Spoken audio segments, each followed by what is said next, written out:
It is Ryan Seacrest here. There was a recent social media trend which consisted of flying on a plane with no music, no movies, no entertainment. But a better trend would be going to ChumbaCasino.com. It's like having a mini social casino in your pocket. Chumba Casino has over 100 online casino-style games, all absolutely free. It's the most fun you can have online and on a plane. So grab your free welcome bonus now at ChumbaCasino.com. Sponsored by Chumba Casino. No purchase necessary. VGW Group. Void where prohibited by law. 21 plus. Terms and conditions apply.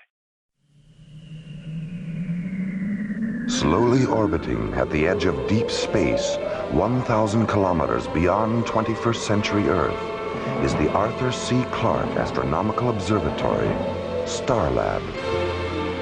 Here, Starlab Research Director Maura Cassidy and scientists and technicians of the International Space Authority watch over the countless star systems that fill the universe.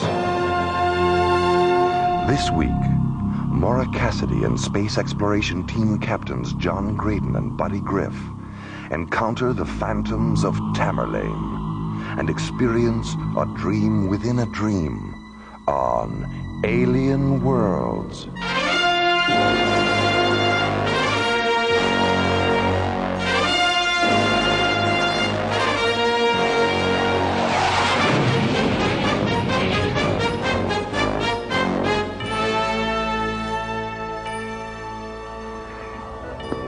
Starlab Control. This is the Galileo. Do you read me? This is Starlab. I read you, Galileo. What's your situation, Captain Egan? Where are you? We're 200 kilometers out at Vector 205. And this isn't Captain Egan. It's Lieutenant Becker. Egan's dead. Lieutenant Becker, this is Dr. Cassidy. What happened to Captain Egan? He died in the maelstrom, Dr. Cassidy. A whirlpool in the universe. Captain Egan fell into it and drowned in the stars. He's either tripped out on something or he's in shock. Lieutenant Becker, what's the condition of your crew? Sleeping. They fell asleep on Tamerlane. They're still dreaming. Call the short-range vehicle hangar, Jerry, and order a couple of tugs out to tow him in. Right. And all my days are trances, and all my nightly dreams are where thy dark-eyed glances, and where thy footstep gleams, in what ethereal trances.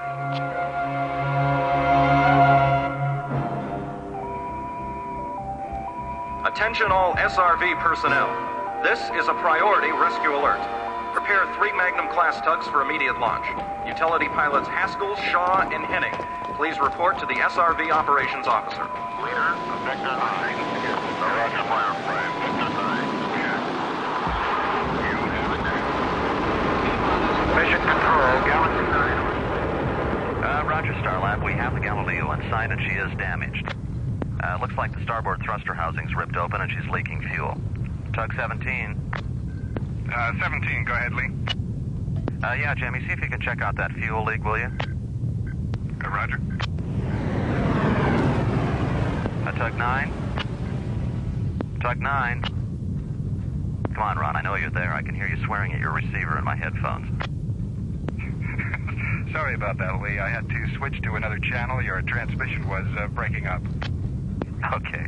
Get around to the Galileo's port side and see if you can get a grappler pad on her. Use the standard placement. Roger. I have grappler contact, Lee. Pad magnetism stable. Okay, Lee, I've closed off the leak. All right. Now let's get a grappler pad on her starboard side. I'll stick one on the nose. Roger.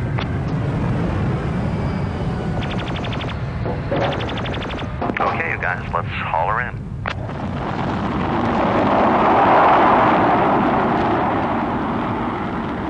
45 minutes after launch, Space Tugs 2, 9, and 17 returned to Starlab with a damaged laboratory ship in tow and guided into Docking Bay 14.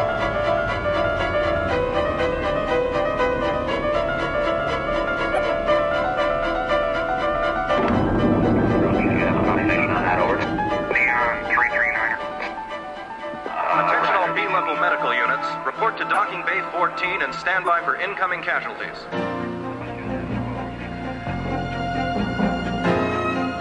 30 minutes after the Galileo's arrival, Starlab's executive physician, Dr. Diana Rossiter, begins a computer-assisted examination of the ship's unconscious crew.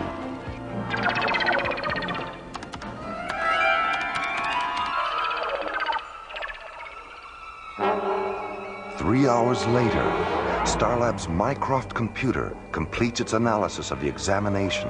Look at the waveform patterns here on screen 3. These are the electroencephalograms of the Galileo's crew. You notice anything unusual?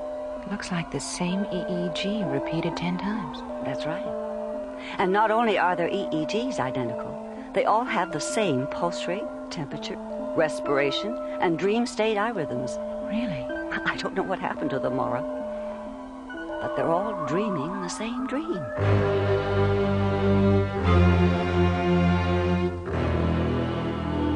Alien Worlds will continue.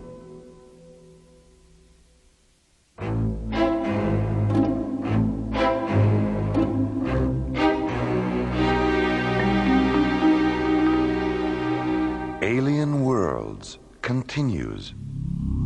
6 weeks after its disappearance during a routine mission, the deep space laboratory ship Galileo returns to Starlab, its captain missing and presumed dead, its first officer in a state of second-degree mind shock, its crew asleep and dreaming identical dreams. What about Lieutenant Becker? He talked off and on during his examination, but he was getting so anxious I thought it best to sedate him for a while. Diana, did you record what he said during the examination? Maddie's making a copy of the tape now. You want to hear it? Mm-hmm. Have her send it up to my quarters. I'll listen to it when John and Buddy get here.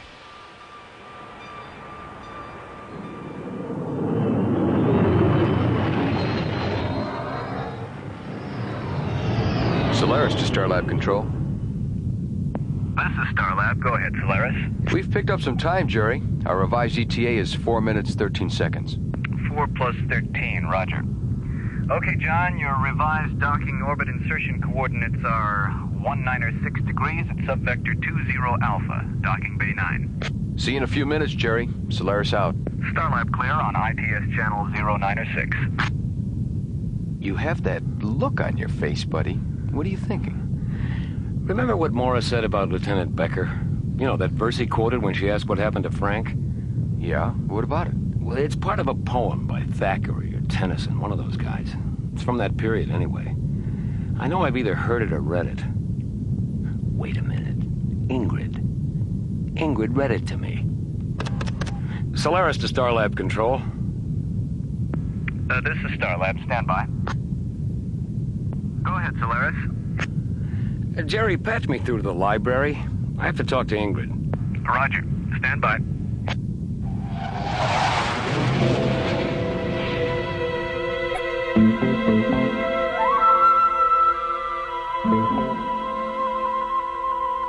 And all my days are trances, and all my nightly dreams are where thy dark eye glances, and where thy footstep gleams, in what ethereal dances, by what eternal streams. Oh, that's it.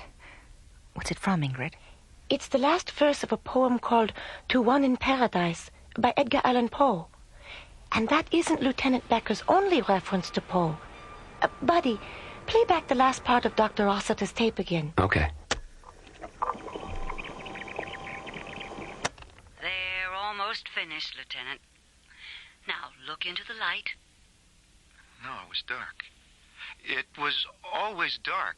Mm-hmm. Then Captain Egan wanted to explore, so we went out in a crawler. I see. Now, the other eye, Lieutenant. The whirlpool started. I got scared and I jumped out of the crawler, and it was swallowed up in a maelstrom. I didn't mean to leave him there. I know you didn't, Lieutenant. My hands. When I look at my hands, I see sand. Grains of golden sand. How few, yet how they creep through my fingers to the deep. While I weep. While I weep. No, lie down, Lieutenant. Come, that's right. Now, I'm going to give you something to make make you feel better. Well, anyway, the whirlpool he mentioned coincides with one of Poe's short stories, A Descent into the Maelstrom. And the reference to grains of golden sand? A poem Poe wrote in 1847 after his wife died. A dream within a dream. Maura, What is it, Jerry? you better get up here. I have a transmission coming through on the Mayday frequency. It's Captain Egan. Egan, how can that be? We're on our way, Jerry.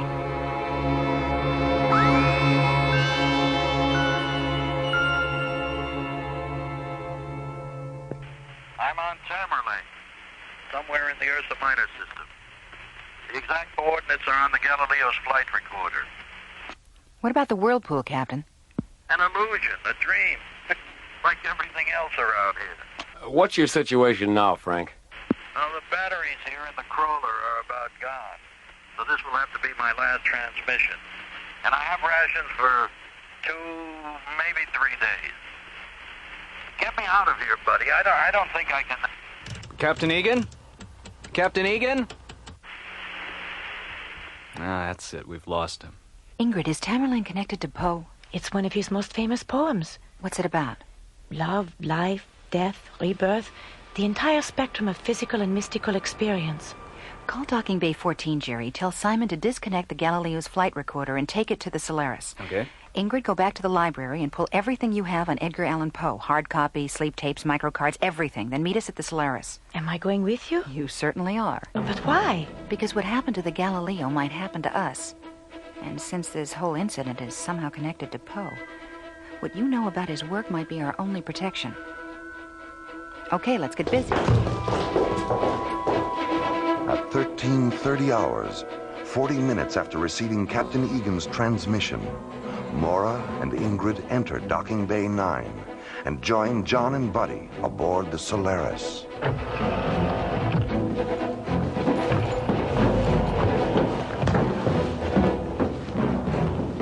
Is everything programmed and ready? Oh, we're all set, Maura. Good. Better strap yourselves in. We're due to launch in 90 seconds. Ready? Let's go. Okay, buddy, let's run it down. Exterior hatches and fuel bay doors. Pressurized and locked. Environmental control systems. Green across the board. ECS backup terminals. In phase and programmed for zero-time emergency interlock. Microwave antenna function. Positive. Digital auto guidance and inertial gyro integration. Auto guidance in phase. Gyro integration at 0-3 seconds. Tank pressure. Maximum 1 through 6. Cancel the ignition safety terminal. Positive function on IST lockout.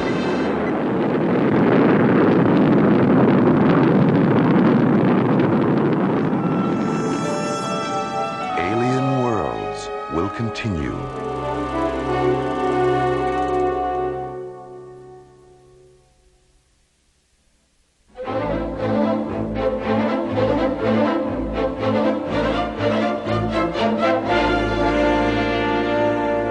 Alien Worlds continues.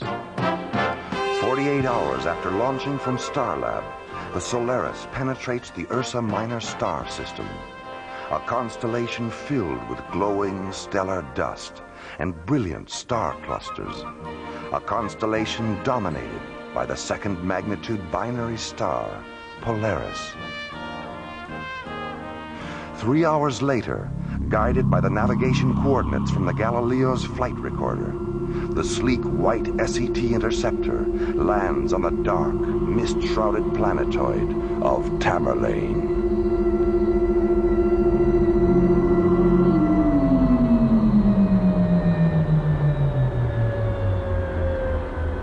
Open the visual scanner ports, buddy. Let's have a look at this place. Okay. There's nothing but mist and shadows. Can you move a little to the right, Buddy? I can't see the screen from back here. Oh, yeah, sorry. How's that? That's fine. It looks like the landscape in the fall of the House of Usher. Wait a minute. What's that in the corner of the screen? It's a cat. Yeah. A black cat. It's... Wait a minute. What happened? Where'd it go? It's gone. Was it really there? It's gone. Maybe it wasn't really there. It had to be there. Oh, buddy, I'm so sleepy. We all saw it, didn't we? Where's Frank? Oh, we have to find Frank. Go to sleep. Don't go to sleep. We can't go to sleep. Don't go to sleep.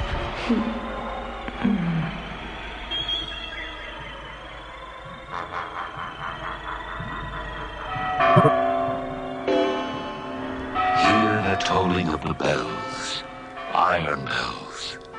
What a world of solemn thought their melody compels. Hear the loud alarm bells, brazen bells. What a tale of terror now their turbulency tells.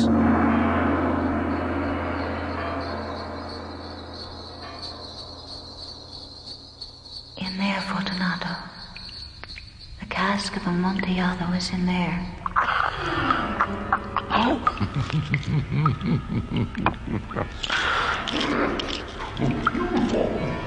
For the love of God! I forced the last stone into position and plastered it up.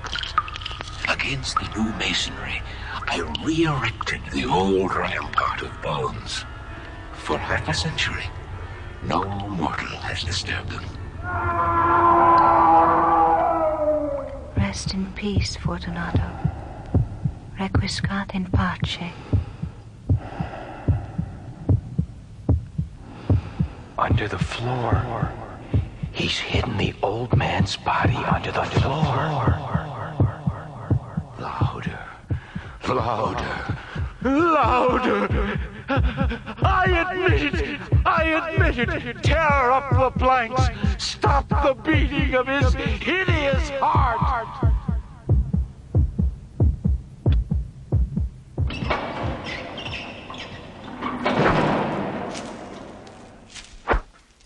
The vibration of the pendulum was at right angles to my length. It slowly descended, hissing back and forth, repeating its arc again and again. As the shades of evening drew on, within view of the melancholy house of Usher. And the raven, never flitting, still sitting, on the pallid bust of Pallas, just above my chamber door. And his eyes have all the seeming of the demons that is dreaming. How shall the burial rite be read? The solemn song be sung? The requiem for the loveliest dead that ever died so young. All that we see or seem is but a dream within a dream. Dream within a Dr. dream. Cassidy. Within a dream. Buddy. Within a dream. John. Within a dream. Buddy. John, wake Within a up. dream. Dr. Cassidy, wake up. Frank. I saw you land about an hour ago. I've been trying to raise you on the crawler short-range transmitter ever since. Bells. I was dreaming about bells. And some kind of terrible razor swinging back and forth. And there was a murder. An old man was killed. His body was under a floor, but his heart wouldn't stop beating. The pit and the pendulum. The telltale heart. Poe. We've all been dreaming about his stories and poems. Everyone aboard the Galileo had the same dreams. After we landed here to repair the meteorite damage, we saw a black cat. And when it ran into the mist, we all fell asleep. But you weren't asleep the whole time you were here. What woke you up? Earth tremors and storms. And after every disturbance, the mist would clear long enough for us to see another part of Tamerlane had disappeared. It's losing its molecular density, too. I've been checking it out on the crawler's densiometer. Tamerlane is returning to its own dimension. What do you mean?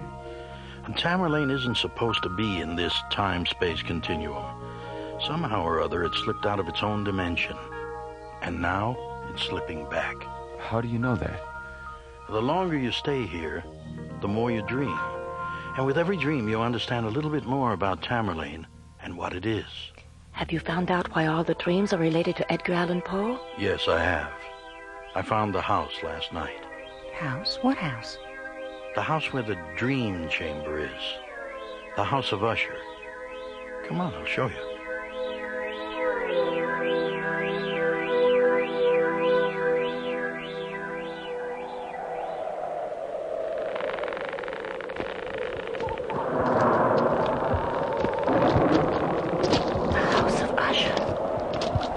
The way I imagined it.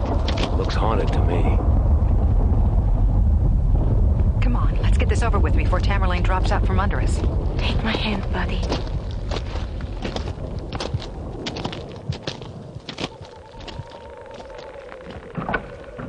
Where to, Frank? Up the stairs, then turn left. Ooh, it's freezing in here. Help me with the door, John.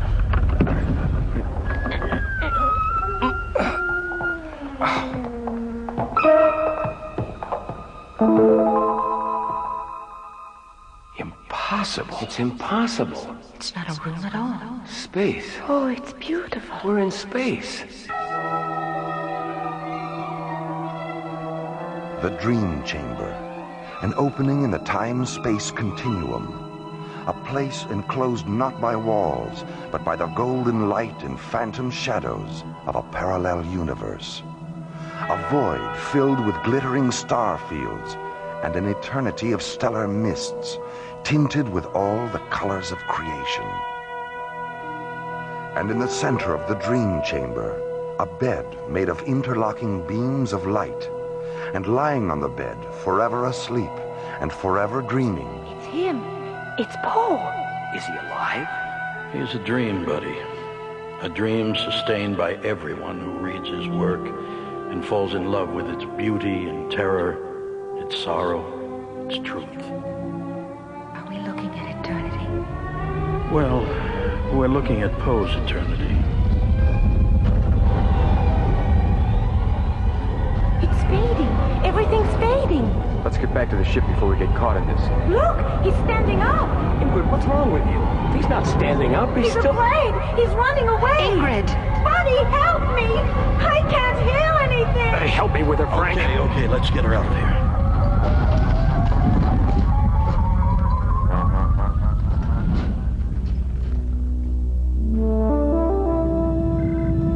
All right, Maura. Thanks for letting me know. I'll notify Starlab and tell them you're on your way in. Thanks, Commissioner. Oh, by the way, I heard from Dr. Rossiter. Lieutenant Becker's all right, and so's the Galileo's crew. They woke up about a half an hour ago. All right, Commissioner, thank you. See you tomorrow. ISA comm center clear. Half hour ago. That means they woke up the instant Tamerlane disappeared. What are you doing, Ingrid? The hallucination I had in the dream chamber and that terrible stillness afterwards. I know it's related to one of Poe's stories. I remember something... I remember. Here it is. Silence, a fable. And mine eyes fell upon the countenance of the man, and he was afraid. He raised his head and listened. But there was no voice throughout the vast, illimitable void. Only silence. And the man turned his face away and fled into the distance. And I beheld him no more.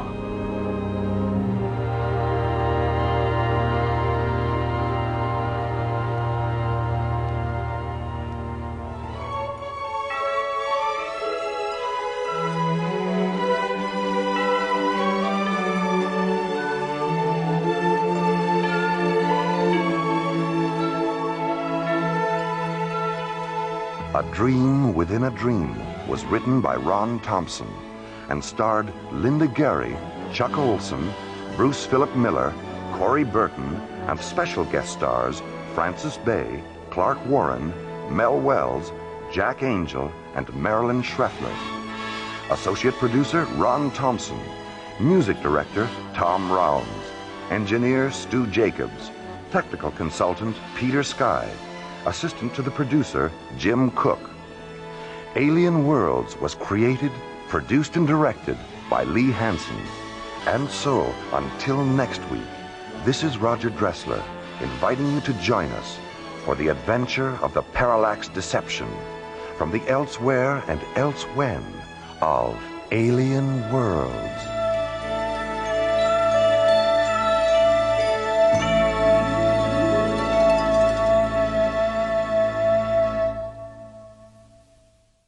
Hello, it is Ryan, and we could all use an extra bright spot in our day, couldn't we? Just to make up for things like sitting in traffic, doing the dishes, counting your steps, you know, all the mundane stuff. That is why I'm such a big fan of Chumba Casino. Chumba Casino has all your favorite social casino-style games that you can play for free anytime, anywhere with daily bonuses. That should brighten your day a little. Actually, a lot. So sign up now at ChumbaCasino.com. That's ChumbaCasino.com. No purchase necessary. VGW Group. Void where prohibited by law. See terms and conditions. 18+.